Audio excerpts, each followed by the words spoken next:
మొదటి ఏది జనవరి 1 గోల్గే ఒక శుభవార్త చెప్పబోతా ఉన్నాడు. జనవరిలో మనకు సుదర్శన్ అన్న చెప్పు.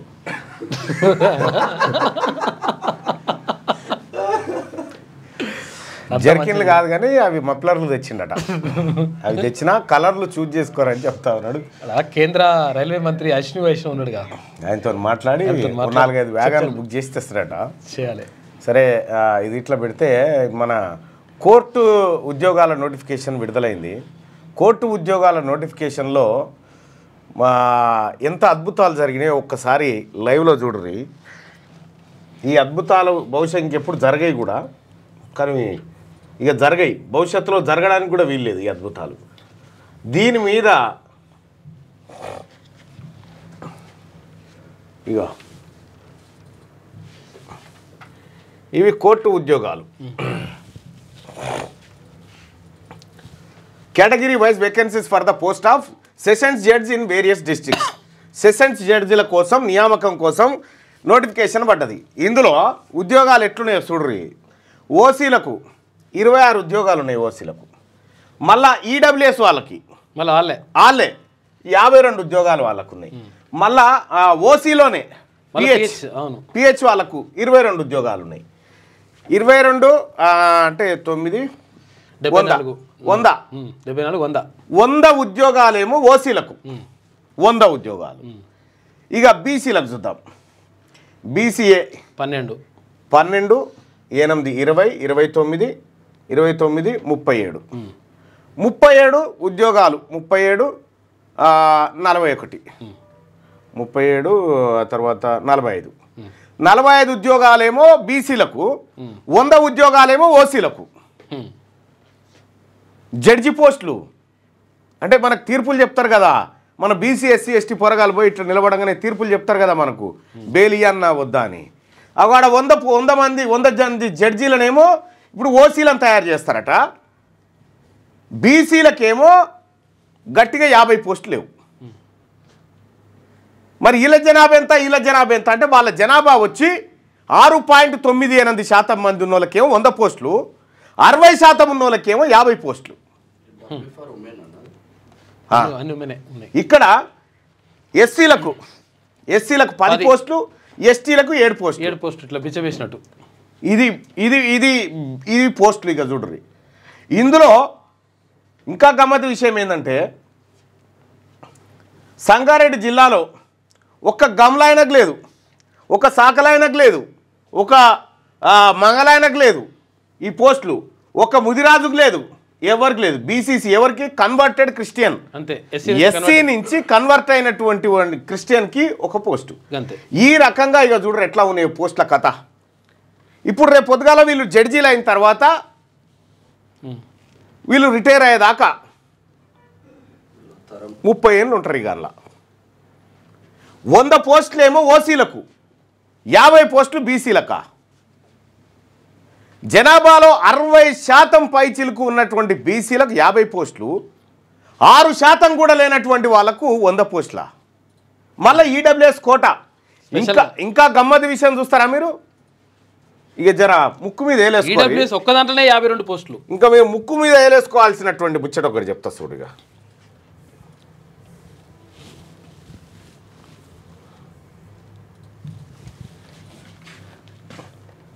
ఈ పోస్టులకు అప్లై చేసుకునేందుకు దరఖాస్తు ఫీజు ఎట్లా, ఎవరెవరు ఎంత కట్టాలంటే the application who belongs to OC and BC. OC and BC వాళ్ళు ఎంత కట్టాలంటే అప్లికేషన్ ఫీజు 600 కట్టాలి, excluding application services charges towards online application processing fee, examination fee. Whereas the SC ST EWS, ఎస్సీలు ఎస్టీలు ఈడబ్ల్యూఎస్ వాళ్ళు ఎక్స్ సర్వీస్ మెన్లు 400 కట్టాలన్నట. చూసుకో. ఇంకా board పెట్టు. అంటే అగ్రవర్ణాల్లో ఉన్నటువంటి వాళ్ళు అంటే రెడ్లు, వెలమలు, బ్రాహ్మణులు వీళ్ళందరూ కలిసి 400 రూపాయల ఫీజు కడితే సరిపోతుందట. ఈ సాకలాయన, మంగళాయన, బాలసంతాయన వీళ్ళంతా 600 ఫీజు కట్టాలన్నట. 600 ఫీజు కట్టాలన్నట. ఇక్కడ ఓసీ బీసీ వీళ్ళు 600 రూపాయల ఫీజు కట్టాలన్నట. ఈడబ్ల్యూఎస్, ఎస్సీ, ఎస్టీ 400 వీళ్ళు 400 రూపాయల ఫీజు కట్టన్నట. ఇంకో ఇది ఈ రాష్ట్రంలో జరుగుతుంది. ఈడ ఈడబ్ల్యూఎస్ అంటే ఎట్లా ఈ బీసీలకు ఈడబ్ల్యూఎస్ చూద్దాం. ఇక్కడ దేని ఆధారంగా 600 ఫీజు కట్టాలంటే బీసీలకు ఆదాయము, బీసీల వార్షిక ఆదాయం, బీసీల వార్షిక ఆదాయం ఎంత ఉండాలంటే 2 లక్షలు ఉండాలి. 2 లక్షల లోపు ఆదాయం ఉండాలి. 2 లక్షల లోపు ఆదాయం ఉంటే వీళ్ళకు ఈ బీసీ కోట. మరి ఈ 400 ఫీజు కట్టేటువంటి ఈడబ్ల్యూఎస్లకు ఎంత ఉండాలంటే వీళ్ళకు ఏడాదికి 8 లక్షల లోపు ఉండాలట. ఈయన న్యాయం అనేది ఇగో ఇది ఒకరికి 8 లక్షలు ఫీజు ఏంటి, 8 లక్షల వీళ్ళ కట్ట. ఇప్పుడు వీళ్ళు ఎవరు ఉంటారయ్యా అని అంటే రెడ్డి, వెలమ, కమ్మ, బ్రాహ్మణ, కమ్మ. ఇగో వీళ్ళ కట, ఈ నిరుపేదల కట 400 రూపాయల ఫీజట. ఈ బాల సంతాయనకు, అడక తినటాయనకు, రోడ్ల మీద డొమ్మరగడ్డలు వేసుకునేటాయనకు, మైల బట్టలు పిండుకొచ్చేటాయనకు, షేవింగ్ చేసి గడ్డాలు చేసి మనుషులను కాపాడేటువంటి బీసీల కట, బీసీల పిల్లలు 600 కట్టాలంట ఫీజు. కాదు, ఇక్కడ 2,10,000 రూపాయలు ఉంటే ఈయన బలిసినోడు. 2 లక్షల రూపాయలకే వీడు బలిసినోడట. కానీ వీడు 8 లక్షలు ఉన్నా కూడా ఈయన బలవలేదట, పేదవాడట. చూసుకో ఎట్లా ఉంటుంది, ఎక్కడ ఉంటుంది ఇదేమన్నా న్యాయం? ఇది ఒకరికి 8 లక్షలకు పేదోడు ఎట్లా అవుతాడు, ఒకరికి 2 లక్షలకు పేదోడు ఎట్లా అవుతాడు? ఇదేనా? ఇగో చూడు, ఎగ్జామినేషన్ ఫీజు దీంట్లోనే ఓసీ బీసీలకు 600 ఫీజు, ఎస్సీ ఎస్టీ ఈడబ్ల్యూఎస్ వాళ్ళకు, ఇంకా నయ్యం ఈడబ్ల్యూఎస్ వాళ్ళకు మొత్తం తీసేస్తారు అంతే. గింత దుర్మార్గం జరుగుతూ ఉంటే, గింత అన్యాయం జరుగుతూ ఉంటే ఏం చేస్తూ ఉన్నారు బీసీ నాయకులారా? 60 లక్షల మంది, అదేది 60% ఉన్నటువంటి బీసీలకు బిడ్డలకు అన్యాయం జరుగుతూ ఉంటే ఏం చేద్దాం చెప్పురి? తేల్చుకోవాల్సిందే కదా. అందుకోసమే రేపంటే 5 తారీఖు రోజు ఈ గట్కేశ్వర్ పక్కన ఉన్న కొర్రాంల దగ్గర జేకే కన్వెన్షన్లో బీసీలు రాజకీయంగా ముందుకు పోతే తప్ప ఈ దుర్మార్గాలను అరికట్టలేము. ఈ 10% నిన్న కవిత గారు అక్కడ ధర్నా చేసిరు. ధర్నా చౌక్ దగ్గర ధర్నా చేసి బీసీలకు అన్యాయం చేసింది కాంగ్రెస్ పార్టీ అని చెప్తారు. ఏమైనా బుర్రు ఉండాలి నేను చెప్తే. ఇక్కడ 2019లో భారత పార్లమెంటు చట్టం చేసింది, ఈడబ్ల్యూఎస్ చట్టం చేస్తే దాన్ని అప్ టు 10% అమలు చేయమంటే 2019లో కేసీఆర్ దాన్ని 10కు 10% బైకి అమలు చేసిండు ఈడబ్ల్యూఎస్. ఇది 50%కు 10% అంటే 100%కు 10% చేసిన దుర్మార్గుడు కేసీఆర్. ఇంకా చేస్తూ ఏం చేసిండు ఎరికేనా? అయ్యో వీళ్ళు పేదవాళ్ళు కదా అని చెప్పి వీళ్ళకు వాస్తవానికి హైదరాబాద్లో ఎంత జాగ ఉండాలి, అర్బన్ ఏరియాలో, రూరల్ ఏరియాలో ఇల్లు ఎట్లుండాలి, 8 లక్షల ఆర్థిక ఆదాయం ఉండాలి, వ్యవసాయం అయితే 50 ఎకరాలు ఉన్నా సరే ప్రాబ్లం లేదు. 50 ఎకరాలు ఉన్నా వాళ్ళు ఈడబ్ల్యూఎస్ ఎలిజిబుల్ అని తీసుకొచ్చిండు కేసీఆర్. మనం గుంట భూమి లేనోడు 600 కట్టాలి ఇప్పుడు ఎగ్జామ్ ఫీజు. 50 ఎకరాలు ఉన్నోళ్ళేమో ఇప్పుడు 400 కట్టాలన్నట. 50 ఎకరాలు పేదవాడిలు. ఎందుకంటే వ్యవసాయం నుంచి వచ్చేటువంటి ఆదాయానికి పన్ను లేదు కదా, ఆదాయ పన్ను లేదు. ఈ ఆదాయ పన్ను లేనటువంటి వాళ్ళకి 8 లక్షల లోపే కాదు, అది లెక్కలోకే రాదన్నట్టు కాదు ఆదాయం. ఇగో ఇంత దుర్మార్గం జరుగుతుంటే ఏం బీసీలో ఏమో చచ్చిపోతామా? మాట్లాడకపోతే చచ్చిపోతామా? మాట్లాడితే ఏమైనా కొంపలు కొట్టుకపోతాయా? మాట్లాడకపోతేనే కొంపలు. దేని గురించి జరుగుతున్నాయి రాష్ట్రంలో పోరాటాలు? స్కాలర్షిప్ల గురించా పోరాటాలు జరిగేది? అధికారంలో ఎవడుంటే వాడి బిడ్డలకు అన్యాయం జరగదు, గుర్తుపెట్టుకోరు. అందుకోసమే బీసీ ప్రజల కళ్ళ ముంగట నిన్నొచ్చిన నోటిఫికేషన్ ఇది. నిన్ననే 10 ఏళ్ల కింద ఎస్సీ ఎస్టీ ఈడబ్ల్యూఎస్ వాళ్ళకు 400 ఫీజు, బీసీలకు 600 ఫీజు అట. ఈ బీసీలలో ఇప్పుడు ఉద్యోగాలు ఉన్నాయా అంటే ఇక ఉద్యోగాలు లేవో మళ్ళీ ఉద్యోగాలు కూడా ఏం లేదు. 100 పోస్టులు ఓసీలకు. ఇంకా మళ్ళీ ఏంది ఈ ఈడబ్ల్యూఎస్ అంటే ఎకనామికల్లీ వీకర్ సెక్షన్. ఇప్పుడు ఇంకా చూడుర్రి ఎంత దుర్మార్గమైందంటే ఆర్థికంగా ఈడబ్ల్యూఎస్ అంటే దీనికి డెఫినేషన్ ఏమి ఇచ్చారు? ఎకనామికల్లీ వీకర్ సెక్షన్ అంటే ఆర్థికంగా వెనకబడిన సెక్షన్ తరగతి. ఆర్థికంగా వెనుకబడిన లేకపోతే బలహీన వర్గాలు, వెనుకబడిన వర్గం.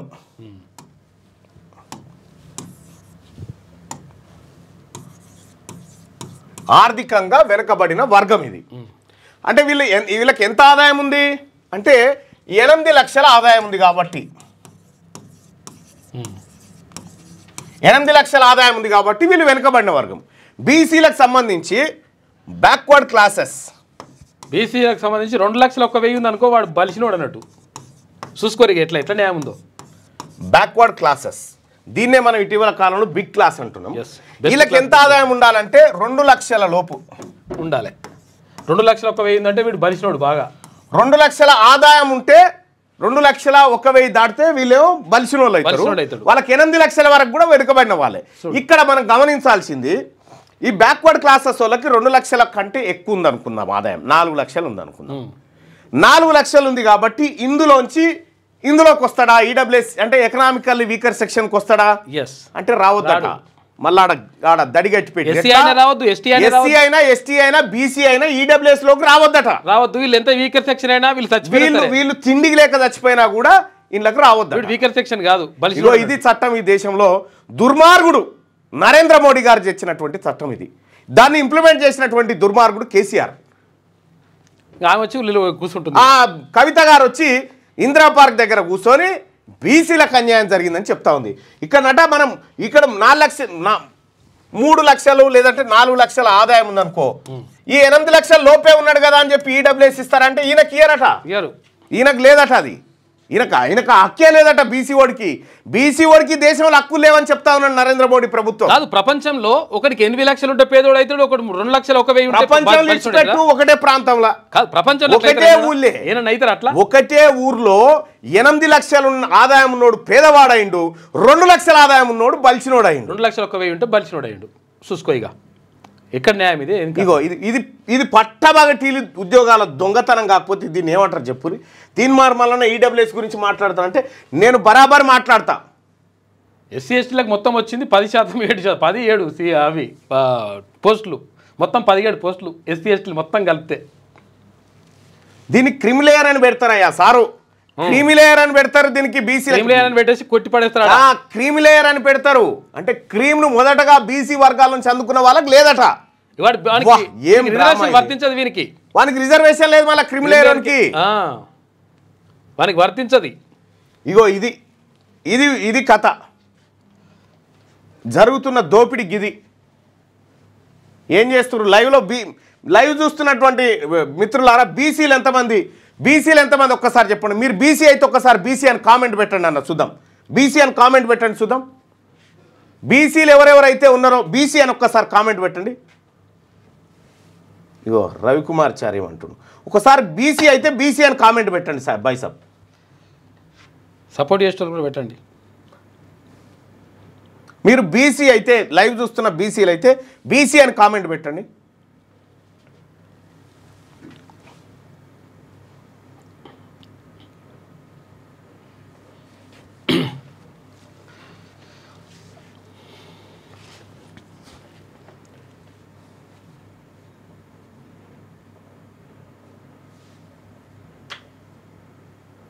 పెట్టండి ఎంతమంది చూస్తారో దయచేసి లైవ్ చూస్తున్నటువంటి మిత్రులారా ఇలా బీసీ గ్రూప్లలో అక్కడిక్కడ షేర్ చేయండి. ఇది బీసీలు అయితే బీసీలను కామెంట్ పెట్టండి. ఆగు 317 కాదు, ఇక్కడ ఉన్నాయే బీక్తుంటే ఇంకా 317 గురించి మాట్లాడదు. మొత్తం ఉన్న కాడికే పోతా ఉన్నాయి. మాట్లాడతాం, అది కూడా మాట్లాడతాం. కానీ మొత్తం ఎసరు వస్తుంది ఆయన అంటే ఇంతమంది బీసీలూరు కదా. ఈ ఈడబ్ల్యూఎస్ పంచాయతీని ఒక్కసారి మీరు వాట్సాప్ గ్రూపుల్లో మీ సోషల్ నెట్వర్క్లో షేర్ చేస్తున్నారా? ఒక్క ఆయన పాపం రెడ్డి ఆయన వచ్చి మళ్ళా సర్టిఫికేట్ అడుగుతారా అని అడుగుతా ఉన్నాడు. మీరేం చేస్తున్నారా? మీరేం చేస్తున్నారు? మనం అడగొద్దా? ఆయనకున్న సోయి ఆయన తప్పు పట్టడానికి లేదు. మనకేది సోయి? మన సోయి ఏది? గర్వంగా చెప్పుకో బీసీ అని. Big class. బీసీ అంటే బిగ్ క్లాస్, బెస్ట్ క్లాస్. పెట్టండి అందరు ఆగో పెట్టండి. బీసీలు ఎంతమంది ఉన్నారో దయచేసి రానోళ్ళు కూడా ఎవరైనా ఉంటే పెట్టిరు పక్క వాళ్ళతోటి బీసీలు పెట్టించండి. నేను ఒకసారి లైవ్ చూస్తున్న మిత్రులారా, బలహీన వర్గాలు కాదు బలమైన వర్గాలు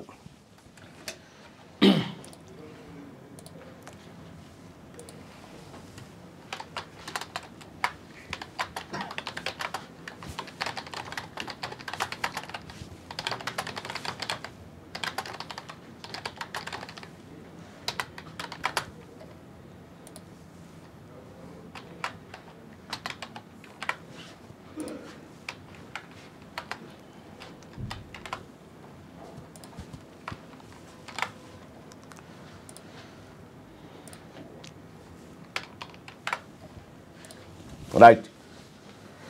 ఇక్కడ పోల్లో కూడా చెప్పండి బాయ్ సాబ్, ఈ లైవ్ చూస్తున్న మీరు ఏ సామాజిక వర్గానికి చెందినవారు? బీసీయా, ఎస్సీయా, ఎస్టీయా, ఓసీయా? దయచేసి వేయండి, దయచేసి ఓట్లు వేయండి. మీరు ఏ సామాజిక వర్గమో చెప్పండి.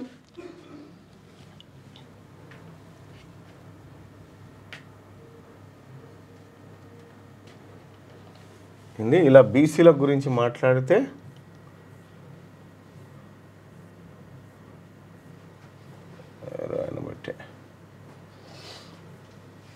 ఇలా బీసీల కోసం మీరు మాట్లాడితే మిమ్మల్ని కాంగ్రెస్ ప్రభుత్వం నెక్స్ట్ మీకు టికెట్ వస్తుందా అని చెప్పి అంటున్నారు.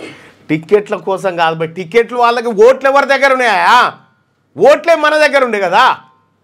వాళ్ళు టికెట్ తీసుకున్నా కూడా ఓట్లు మనమే వేయాలి కదా. రాహుల్ గాంధీ గారి నిర్ణయం కదా. రాహుల్ గాంధీ గారికి గంత క్లియర్గా చెప్తా ఉంటే దయచేసి లైవ్ చూస్తున్న మిత్రులారా, ఈ లైవ్ చూస్తున్న మీరు ఏ సామాజిక వర్గానికి చెందినవారు?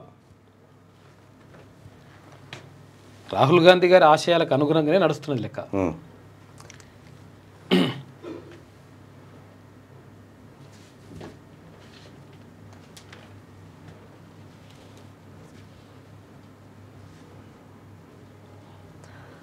ఒకసారి ఈ ఓటింగ్ కోసమే నేను వెయిట్ చేస్తున్న సోదరులారా, లైవ్ చూస్తున్నటువంటి మిత్రులారా, ఈ ఓటింగ్లో పాల్గొనండి.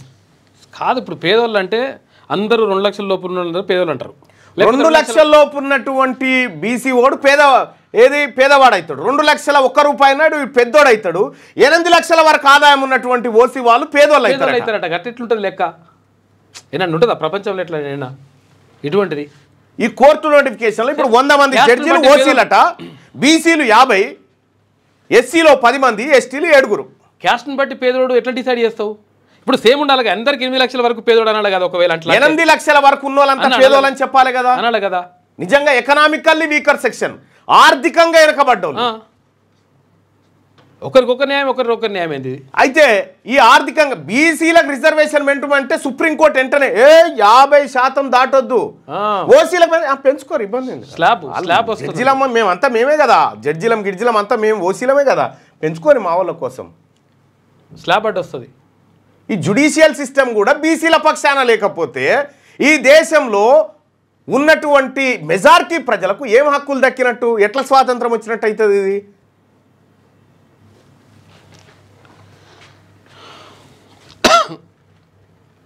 ఈ లైవ్ చూస్తున్న మీరు ఏ సామాజిక వర్గానికి చెందినవారు? వేరే అనుకోవద్దు, అసలు విషయం ఏంటంటే తేలాలి, లెక్క తేలాలి. వేరే అనుకున్నాడు ఏంది బై? బీసీలం అయితే బీసీ, ఇంకా అనుకున్నాడు ఏముందా? ఎవరి కోసం అనుకోవాలి, ఎవడు ఫీల్ అవుతాడని అనుకోవాలి. మొత్తం జాతరకు అన్యాయమే జరుగుతూ ఉంటే ఇంకా ఫీలింగ్ ఏందా? ఎస్సీ ఎస్టీలో కలిసి 17 పోస్టులు మొత్తం టోటల్గా. 17 పోస్టులా ఎస్సీ ఎస్టీలకు? వాళ్ళు ఎంతమంది? 17. ఎన్ని పోస్టులు వచ్చినాయి వాళ్ళకు?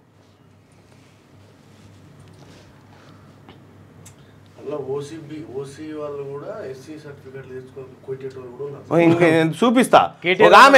ఒక ఆమె రెడ్డి, ఆమె బూక్య అంకుష్ పేరు మీద ఎస్టీ సర్టిఫికేట్ పెట్టి ఉద్యోగం చేస్తూ ఉంది. ఇప్పుడు ఎస్టీ సర్టిఫికేట్ వాళ్ళ ఇంట్లో కిరాయికి ఉండి వాళ్ళకి తెలియకుండా పెడితే ఆ బూక్య అంకుష్ వాళ్ళ భార్య ఎస్టీ కమిషన్లో ఫిర్యాదు చేసింది, మా ఆయన పేరు పెట్టుకొని ఉద్యోగం సంపాదించిందని. నేను రేపు నెలలుండన్నా, అది ఉండొచ్చు కదా ఫైల్. కాదు, కేటీఆర్ వాళ్ళ మామ కూడా ఎస్టీ సర్టిఫికేట్ పెట్టి. ఈ లైవ్ చూస్తున్న మీరు ఏ సామాజిక వర్గానికి చెందినవారు? రైట్, ఇగో ఇదే లెక్క, ఇంకేముందా? అంతే, ఇదే లెక్క, ఇదే రిజర్వేషన్, ఇదే లెక్క. ఎస్సీలు 18% ఉన్నారు, ఎస్టీలు 9% ఉన్నారు, బీసీలు 65% ఉన్నారు, బరాబర్ లెక్క ఓసీలు 7% ఉన్నారు. కరెక్ట్ వచ్చేసింది లెక్క. తెలంగాణ రాష్ట్రం లెక్క వచ్చేసింది. ఈ తెలంగాణ రాష్ట్రంలో ఉన్న లెక్కనే ఇది ఇంతే. బరాబర్ ప్రజలారా, ఈ 65% ఉన్నటువంటి వారి ప్రయోజనాలను దాచిపెడుతూ ఎవరో భయపడుతూ ఎవరికన్నా ఇబ్బంది కలుగుతుంది, ఎవరో నొచ్చుకుంటారో అని దాచుకొని మాట్లాడాలి. దీని గురించి ఓపెన్గా మాట్లాడతాం, ఓపెన్గా చేస్తాం. కళ్ళ ముంగడ గింత అన్యాయం జరుగుతూ ఉంటే మాట్లాడకపోతే ఈ 100 ఉద్యోగాలు వాళ్ళకు, ఓసీలకు 26 ఉద్యోగాలు, ఓసీ ఈడబ్ల్యూ ఈ 26 ఉద్యోగాలలో అందరూ పోటీ పడొచ్చాయి. మళ్ళీ ఇక్కడ ఈడబ్ల్యూఎస్ 52 ఉద్యోగాల, ఒక్క ఈడబ్ల్యూఎస్ వాళ్ళు ఎంతమంది ఉన్నారు? తెలంగాణ రాష్ట్రంలో ఈడబ్ల్యూఎస్ వాళ్ళు ఉన్నది ఎంత? 1% అంతే. 1 or 1.5%. 1.5% ఉన్న వాళ్ళకు 52 ఉద్యోగాలు, 100% ఉన్నటువంటి బీసీలకు 50 ఉద్యోగాలు, 45 ఉద్యోగాలు. ఏం అన్యాయమే? ఈ విధానం కనిపిస్తే ఈ ఉద్యోగాలను చింపొద్దా మనం ఇవన్నిటిని? ఇక్కడ ఎస్సీలు 19% ఉంటే వాళ్ళకి 10 ఉద్యోగాలు.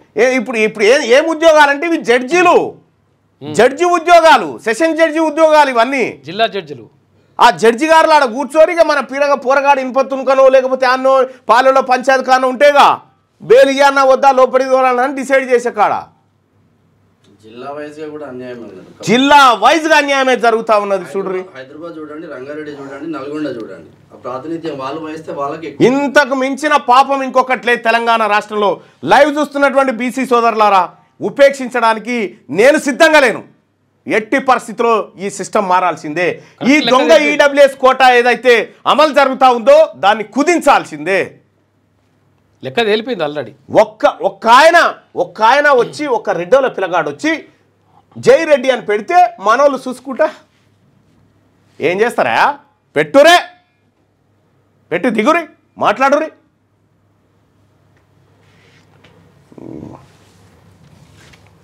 అది లెక్క. ఫీజు ఇంత అన్యాయమైన ఫీజా? అమ్మ ఏడ భూమి మీద లేదు. ఓసీలకు ఏది బీసీలకేమో 600, ఎకనామిక్ 8 లక్షల ఆదాయం ఉన్నోనికేమో 400 రూపాయల ఫీజు కట్టన్నట. 2 లక్షల ఆదాయం ఉన్నటువంటి బీసీ ఓనికి 6,600 ఫీజు కట్టన్నట. చూసుకోరిగా అందులో బాలసంతోళ్ళు ఉన్నారు, బుడుబుక్కలు ఉన్నారు, తర్వాత పాపం వీళ్ళు ఎవరు గంగెడ్లో ఉన్నారు. విషయం ఏంటంటే ఒక ఆయన గంగెద్దులు కొట్టుకొని పోయి గంగెడ్లు ఆడించుకుంటా ఓ రెడ్డి గారింటికి పోయి ఆ ఎద్దుని భుజం మీద పెట్టుకొని గంగెడ్లు ఆడించి పీకే ఊదుకుంటా ఎద్దుతోని ఆడి 5 రూపాయలు అడుక్కొచ్చుకొని వాళ్ళ కొడుక్కు ఫీజు కడదామంటే ఈయన 600 కట్టాలి. ఈ 5 రూపాయలు దానం చేసిన ఆయన 400 కట్టాలి. చూసుకోండి, ఇది న్యాయం. అందుకే రండి సోదరులారా, గట్కేసర్లో జరగబోతున్నటువంటి రేపటి సభ, రేపు జరగబోతున్నటువంటి ఈ బీసీల సభకు జేకే కన్వెన్షన్ కొర్రాముల దగ్గర ఉంటుంది. మీరు గూగుల్లో కొడితే మీకు కనిపిస్తుంది. ఔటర్ రింగ్ రోడ్ పక్కన నుంచి కొంచెం లోపలికి వెళ్తుంటుంది అక్కడ జేకే కన్వెన్షన్.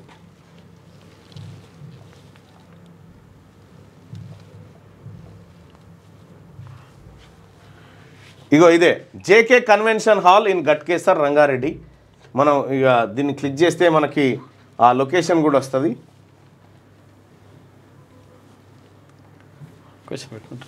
ఈ జస్ట్ డైల్లో ఆ లొకేషన్ కూడా వస్తుంది బాయ్ సాబ్. మీరు దానికి డైరెక్ట్ రావచ్చు. లొకేషన్లో కనిపిస్తే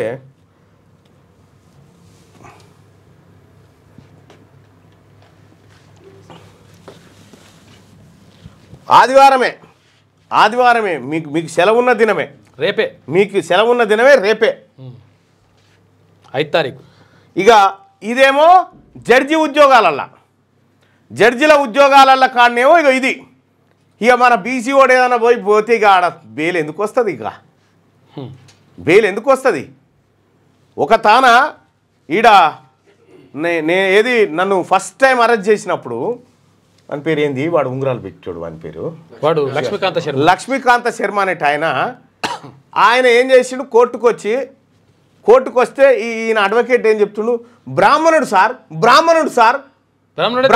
సార్ అని చెప్పి. ఎందుకంటే జడ్జి గారు ఆయనే, జడ్జి కూడా ఆయనే.